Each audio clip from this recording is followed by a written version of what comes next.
नसीब नहीं हुआ। मोहम्मद अरबी सल्लल्लाहु अलैहि वसल्लम एक ज़ात है जो फरमा रहे हैं, रैत रब्बी फी ahsani सूरतिन, शबे मेराज थी, रब ने कौसैन के मकाम पर बुलाया और मैंने अपने रब को उसकी शान के लायक सोनी सूरत के अंदर फी ahsani सूरत। और फिर उम्मतियों पर इनाम कब होगा, ये एहसान उन्हें ये दौलत कब मिलेगी। अल्लाह के हबीब सल्लल्लाहु अलैहि वसल्लम इरशाद फरमाते हैं, इंदा लिकाइल मालिकिल जब्बार, उनकी खुशी की कोई इंतहा न रहेगी जब अहले इस्लाम को, मोमिनीन को, मुस्लिमीन को, रोजेदारों को एक खास मकाम जन्नत के ऊपर ठहरा कर उनकी आंखों में खास नूर भर के, क्योंकि आम इंसानी आंखें अल्लाह रब्बुल इज्जत का दीदार पाने के लिए लायक नहीं है, ना उनके अंदर ये ताकत है, इसलिए मकाम भी बुलंद है, शान भी बुलंद है और जो दीदार मिल रहा है वो भी निहायत दुरुस्त।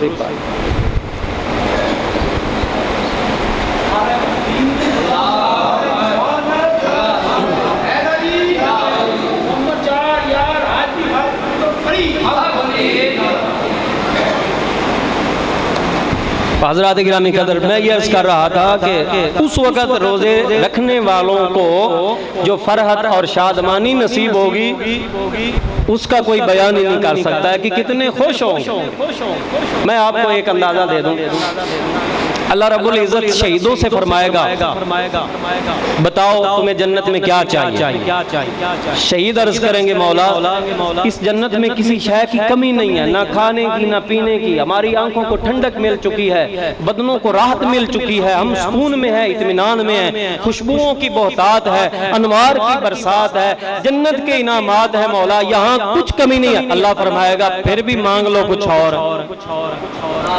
शहीद फिर अर्ज करेंगे, मौला हमें और कुछ नहीं चाहिए, तूने हमें बड़ा नवाज दिया है, बहुत कुछ दे दिया है, इंतहाई तेरी नवाज़शात और इनामात की हद हो गई है, हमारे ऊपर तेरे इनामात और फजलों की इंतहा हो गई है। अल्लाह फरमाएगा फिर भी कुछ मांग लो। हुजूर अलैहिस्सलाम फरमाते हैं, जब तीसरी दफा सवाल होगा, तवज्जो से सुनना, तो शहीद अर्ज करेंगे, अल्लाह ऐ हमारे परवरदिगार, ऐ हमारे खालिक और मालिक, अगर तू हमें कुछ देना चाहता है तो एक दफा दुनिया में दोबारा भेज ताकि तेरे नाम की सरबुलंदी के लिए दोबारा कटना नसीब हो जाए। अब इस हदीस की शरह करते हुए उलमा ने फरमाया कि जन्नत के सारे इनामात में वो बड़े खुश थे, लेकिन अल्लाह फरमाता है और मांगो और मांगो और मांगो और मांगो। जब तीसरी दफा का सवाल होता है तो वो दुनिया में जाकर अल्लाह के नाम पर कट मरना मांग रहे हैं। इसकी वजह क्या है? अल्लाह अकबर कबीरा। उलमा शारीन हदीस इसकी शरह में लिखते हैं, जब दुश्मन की तलवार उठी थी या गोली चली थी, दुश्मन का वार हुआ था, इधर इसकी गर्दन या सीना था, ऐन उस वक्त जब उसकी जान कनी का आलम था, अल्लाह रब्बुल इज्जत शहीदों को अपने दीदार से सरफराज फरमाता। अब वो चाशनी और लज्जत और वो खुशी और फरहत, वो शादमानी और वो इनाम, वो उन्हें जन्नत की किसी नेमत में नजर नहीं आता जो दुश्मन की तलवार से कटते वक्त अल्लाह के दीदार की सूरत में नसीब हुआ। इसलिए वो जन्नत की और कोई नेमत नहीं मानते, वो दुनिया के अंदर जाकर रब के नाम पर दोबारा कट मरना मांग रहे हैं। इसलिए मांग रहे हैं कि उन्हें उस वक्त दीदारे इलाही नसीब हुआ था। अल्लाह अकबर कबीरा।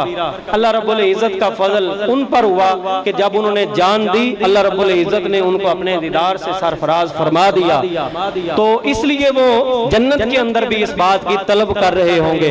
लेकिन रोजे रखने वालों के लिए पैगाम फरहत है, रोजे रखने वालों के लिए मुसर्रत भरा पैगाम है, उनके लिए खुशियों भरा एक पैगाम ये है कि हुजूर अलैहिस्सलातु वस्सलाम इरशाद फरमाते हैं कि जैसे शहीदों को अल्लाह रब्बुल इज्जत ने अपने दीदार से माला माल किया, महबूब हकीकी ने अपने जलवों से सरफराज फरमाया, हुजूर अलैहिस्सलाम फरमाते हैं क़यामत का रोज होगा, जन्नत में